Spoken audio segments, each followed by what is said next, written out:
Okay. Kelsey Johnson is our resident from Grant Parish.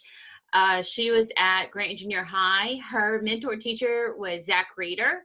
And also, I'm glad to report that Kelsey is also being placed at Grant Junior High. Is that correct, Kelsey?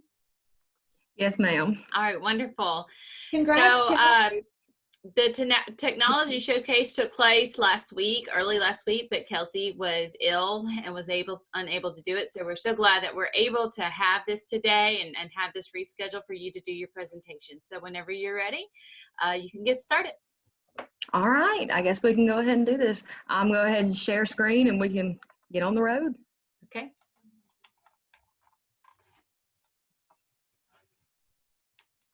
It keeps telling me the host is disabled.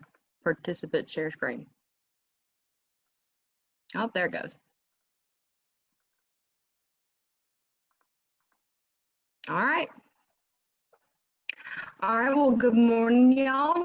My presentation is going to be on the Lego robot sets that we got, and it's going to be on a specific lesson plan that was pre-made in the app that came with the robots, and it was called Robust Structures. If y'all don't know who I am, my name is Kelsey Johnson, and like Miss Callie just said, I'm Grant Parish, and I'm being placed at Grant Junior High. My mentor was Zach Reeder, and I'll be doing 8th grade science. If you don't know what the Lego robots are, they're actually really neat. Like, I didn't think I would enjoy messing with these just because there's so many parts, and in 8th grade classroom, God knows you'll lose stuff, but it actually comes with a lot of applications. So like for these, they have an app that you pre-program onto the Chromebooks. They have a Bluetooth setting, and they also have names on or numbers on them when you Bluetooth so that you don't Bluetooth the wrong one.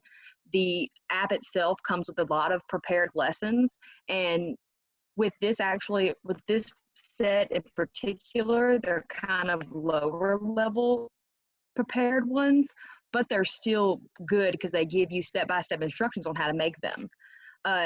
And it gives you programming instructions because to get it to do the things you want, like spin around, say something, use the pulley system, you've got to be able to put in a code, and it tells you exactly how to do that. Okay, well, the overall goal of the lesson was getting this new technology in the classroom. And I mean, yes, of course, we were trying to also do, the building and trying to understand the earthquakes and everything. But luckily for me at this time, whenever we used it that time, doing the designing a building was kind of the ending of the lesson, and we were actually ahead. So we didn't really have to do this, and it gave us a chance to just kind of use a new technology, and I wanted to use it as a good way to get it into the class so that the kids got familiar with it so that we could start using it in the future. The objective for the discovery education, which is what our school uses for the concept we were on, the objectives in it was identifying and observing the importance of buildings, explain how natural environments affect the design of buildings, and describe how engineers design buildings. And if you look at the GLEs, it actually says that developing a model and making modifications. So whenever we go and we look at the lesson objective right here compared to the one that is given to us by the Lego WeDo one, or WeDo 2.0, it create and program a device that will allow you to test buildings. So when I saw this, I jumped right on it, and as soon as we got them, we got the Legos on a Friday. Monday we went in and we did these. That's because we just got lucky. And it also fit in really well with the whole designing and engineering kind of thing that we were going for in that lesson. And if you don't know actually what lesson I'm talking about and the whole designing and building and everything, is actually just a short clip to show you what's supposed to happen. Now, what's going to happen here is this is the simulator that's going to simulate the earthquake, and the designs of these buildings, because this is I think that's A, B, and C, or they're labeled A, B, and C, and each one of them is supposed to withstand a certain amount of time. You're supposed to figure out how much. and that's the code you have to put in. So if you watch, this is how it's supposed to go.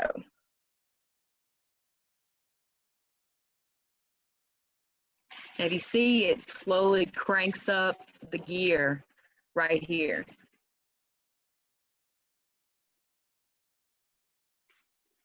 So that's when you would mark that it could no longer sustain that. And then you would do the same thing with this one and then this one, and you would average them out. So there we go. All right, before we go any further, I want to make sure that, because my whole thing is I want everybody to start using these because they are truly awesome. I love using the Lego robots, but you have to realize that before you use them in any lesson, I would sit down and I would go over how to use them intensely, because this little picture right here, that isn't even a fraction of what all coding you can do wise. I mean, this one makes it wake, this one makes it flash colors because it has an LED light, this one sends a message to it, this one you have to wait again, it sends another message. It's a long process, and then this big thing going around will tell it to repeat it so many times. It's a lot. So whenever you're doing it, I suggest you first go through and you look and you see how it works. What do you do if this happens? What if you do if this happens? That kind of thing. And also, before I even brought it in, because we got it on a Friday, and then Saturday, Sunday, I made pretty much all the lessons that it pre-made for science. So I think there was 20 of them. Let's just say that. I made all 20. And the problem with it is this set is meant for lower grades, kind of. Don't get me wrong, I was able to manipulate it and implement it in my class and in our room, but it really is only gauged for the lower ones. So like the questions were lower tiered. So you need to go in and look and do a little bit of modifications there. So make sure you look over it. And you just need to like ask yourself, is this what I want for the lesson? Does this get them where I want them? That kind of thing. And whenever I say modify, like this is the type of questions that this lesson that we were going to use, this build, this is the kind of questions it had.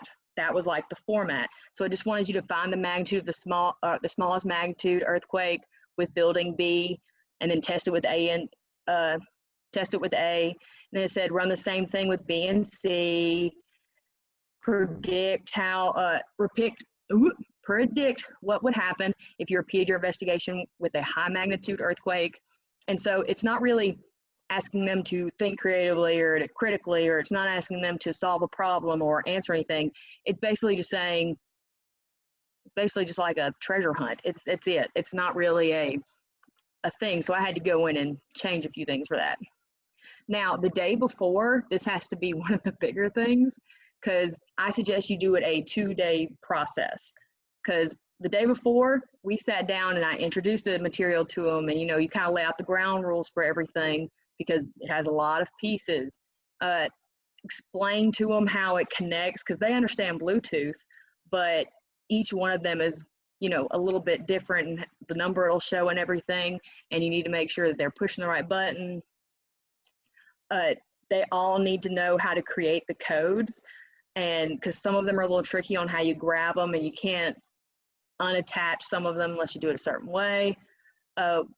Discuss how it kind of goes in with the lessons, go over the expectations, assign roles, because it's a lot of kids messing with a lot of individual pieces. And we also had to sit down and download the app that comes with it. That way they could connect to it. Now, I'll tell you something that we really loved in the classroom, and it was they want to enjoy it. They really do. But the best thing about these robots, the second best thing besides how useful they are in the classroom, is you could name them. And so you gave them like a number, and that way they knew whenever that Bluetooth option came up on their computer, that's the one they clicked because it's number 16. So you click on 16. So we named them, and that became our class like fun thing, was that I would hand them their box, and it would be like Roberto the robot or Cynthia the cyborg, and we all just kind of, that was like, I'm getting connected, I accidentally connected to Robert. Like, that was just the funny thing in the room. And it also made them really excited to do it, and every time they'd come in, they'd have something to say about it, and it just makes you, let's do it again. All right, unfortunately, because of COVID, I couldn't get a hold of any of them because we'd already cleaned out the classroom and thrown away all the old schoolwork. But I can tell you, this is what their lab report looks like. Thank God I took notes. And, you know, going to lesson, the first thing we always do is write down everything. And this is what you read there is what we did. So you can see how I changed the question, or I gave it questions. And I think this first one I got from the actual discovery education focus question. And then I gave it a little bit more of a simpler one that would lead them into the first one. So like, does the design of the building affect how it will stand an earthquake? And then they can connect it to further go on. And then of course our procedures, just a normal lab report, and then also a little bit of data for them to go off of by going through trials. Now, and they're finally A, B, and C. That's how they're listed. All right, now during the lesson, this was probably, you know, like the best part about watching it is because they very quickly finished just the basic go through the trial thing. Then they want to do something else. So one good thing about it is it asked for them to then design the tallest building they could make and could withstand the highest magnitude. So they were like, Ms. Johnson, we turn it up, because before I was only letting them go 1 to 5. And so eventually I let some of them go to like 8 and 10. And I believe a few of them were actually able to get it up to that magnitude and get it to stay by making branches off of it and everything. And so it was really cool to see them creatively work through it. And I mean, like one kid in that class, he does not like to participate. He's, you know, he has trouble in the class. But this one, he's like, no, we need to add this piece. We need to add this piece. And so he's in it. And I think that was really awesome that, you know, something like this brought him in. Now, after the lesson, you know, checking to make sure that it actually worked. They were engaged. They were enjoying it. Whenever we come back to the classroom, you know, we write our conclusions and everything. You know, you look over everything you have. And the whole point that, besides the bring in new technology, is I want them to be able to make inferences. So I want them to be able to say, okay, so we don't have buildings like that here because we don't have earthquakes. So buildings other places must be structured different. And then we get into a deeper discussion about, you know, foundations and all that. And they were able to get there. They finally understood that's why buildings here don't do that, or why buildings here aren't like that. And so I believe that that helped in that sense, is that they just kind of got to freely think, and didn't take a lot of prompting for them to get there. So yeah, it was incredibly effective in my opinion, but it was also, you know, it was also not very, there wasn't like a goal in mind per se. There was more of like a hope that they would enjoy it, that we would be able to get something out of it, and that way we could figure out how we could use it in the future. But if you look at it from a, you know, like statistical standpoint, the students were able to make real world connections when they were able to tell the difference between Louisiana and like California buildings. They really understood everything. People that, I mean, students in the class that, you know, used to be not as into what we were doing, they were focused, they were engaged. If you asked them something, they knew what was going on. They were able to develop their own kind of thing, their own designs, and they kind of had their own little like group huddle trying to keep it to themselves, which is really fun to watch them just like, we can do it better, let's keep going. They handled the technology really well, which I was very happily surprised about, because I had been worried about, you know, all them parts, having the kids, you know, they may be junior high kids, but you're always going to have one. And well, and like I said, you're always going to have one. So next time in the future, I'd like to be able to sit down for more than like a 1-2 day kind of thing. I would like to be able to sit down and give them more of a, I don't know how to put it, I'd rather be able to give them more of a example than I was able to, because don't get me wrong, they did great, but it did take a lot of me helping, and I guess that could be expected on your first trial, your first go round, but still. So before I complete any other assignments on Lego robots, I would want to sit down and develop appropriate questions for what our grade level is, because as you saw, those weren't really grade appropriate for 8th grade science. I would like to, uh, I would like them to give them a chance to actually sit down and investigate a little bit more, because it did take them the better part of class to actually assemble the Lego robots. And that could be due to the fact that there's, you know, a lot of too many chiefs, not enough Indians in their groups, and because everybody wants to put it together. But, you know, like, that'd be something I want to sit down and go over and get better next time. I would also like to make more of a lesson that has formal investigations and stuff like that, because like I said, the developed ones aren't very good. If I were to say the 3 factors that contributed to making this lesson successful, in my opinion, was giving them that day. Like I said, give them 2, give them 3, but definitely the fact that we sat down, we could not have accomplished that and completed it and got the, you know, the lab report written down. We couldn't have gone through, and they wouldn't have been able to do like a little bonus design a building to make it as tall as you can and withstand the highest. So I definitely that day. Having the mentor teacher in there with me was incredible. It really helped.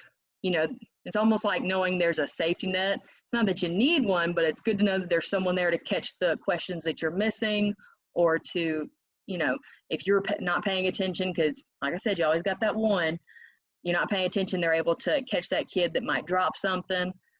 And so having the mentor teacher there really gives you like we could enjoy ourselves and have a, you know, like learn and have a relaxed time because we have eyes.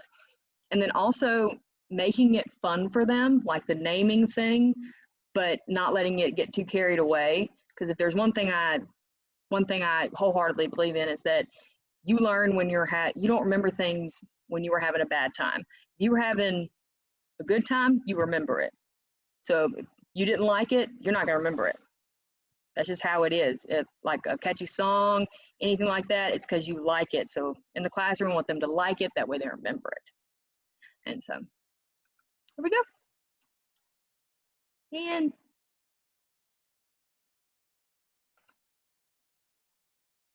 oh God. Hello. I can't hear you. We can't hear you, Jennifer. Got it. Thank you, Kelsey. Well, I did ask if anyone has any questions for Kelsey, but I do want to make a comment. One of the big takeaways I have from your presentation is your reflection and what you learn from using this. You know, I know that when you received it, you went right in the classroom and used it. And so, but just also, you know, knowing that you learn what you could do better next time. You know, I think that's so important. Being a teacher is being able to reflect and figure out, you know, how can I make this better? What would I do different? It's so very important. So I'm anxious to see what it's like when you do it again in the classroom in your own. So I'll be roaming the halls of Grant. I'll be roaming the halls of Grant Junior High next year too. So hopefully, you know, let me know. I'll definitely like to see that in action. So the robotics kits were really, I think, the cool factor of all the technology we got, you received, excuse me. So just to see that in action, I'd love to see it. So thank you for sharing. Okay. Hey, Kelsey, I really enjoyed it. I think that you did a fantastic job with the presentation, with the tools that you were given, but I'm really impressed on how comfortable you are with it. You know, the fact that you looked at it and you did all 20 lessons whenever you got it, and the fact that you were able to understand the coding, because it's not easy. That's not an easy task. So with the fact that you went in and you understood the coding, you were able to manipulate. I mean, so impressed. So kudos to you. Great, great, great job. Thank you. Thank you. And Kelsey, one of the things that stood out was student engagement. It was hands-on, so everyone had to participate. It kept all students engaged. The students that's interested in science, the students that's not so interested in science, and you gave them an experience, and an experience will help with their learning. And another thing you gave them is the real world, the real world example. Some of our students may not ever step outside of Louisiana. So they have no clue when it comes to California or other things. So you gave them a visual. So you definitely furthered their thinking. So that was a lot. And like I said, and another thing I see is accommodation. You know, whatever their level, they were able to put those Legos in their hands, you know, and build on their level. So one thing about the Lego robots is, yes, they may be designed for elementary, but keep in mind that that meets a lot of accommodations for students, you know, because if they have not touched Lego robots in the past, then you're accommodating them, you're bringing them up to where they need to be. So I think it was great. And the fact that I made a pop-up visit, you were using the Lego material then. So it didn't sit on a shelf. You know, you took what you were given and you used it. That is phenomenal. You know, we know that it's not sitting on a shelf. You know, you put it in the classroom, you used it.